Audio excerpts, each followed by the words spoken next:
ชีวิตนี้บ่ต้องฮู้บ่ซุอย่างก็ได้ดอกแค่ฮู้โตวเจ้าของก็พออย่าพยายามไปสอดส่องชีวิตผู้ใดอย่าพยายามเอาความฉลาดไปจับผิดคนอื่นอย่าพยายามเบิ่งแต่คนอื่นว่าดีหรือบ่ดีให้เบิ่งโตวเจ้าของว่าดีพอแล้วไป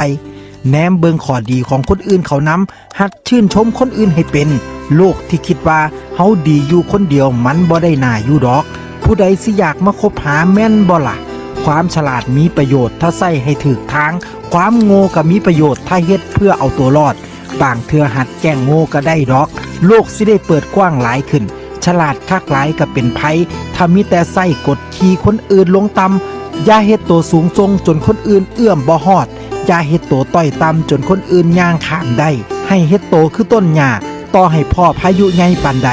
ต้นหญ้าก็ลู่ไหวตามแหงลมพอพายุพัดผ่านไปมันก็บ่ได้หักล้มคือจังต้นไม้แข็งกระด้างเด้ล่ะทุกชีวิตที่ถึกใส่งานก็มีดำกระด้างมีผิดแน่ถึกแน่เป็นเรื่องธรรมดาครับคนเฮามีต้นทุนชีวิตบ่ซ้ำกันมีความจำเป็นที่แตกต่างกันไป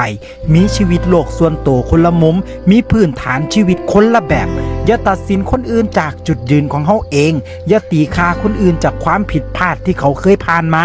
จื้อไว้เด้อชีวิตที่บ่เคยผิดพลาดอีหยังเลยคือชีวิตที่บ่เคยถูกใส่งานชีวิตในจุดที่เฮายืนก็ค้นหาความดีในตัวเฮาอย่าไปค้นหาความชั่วเพื่อตัด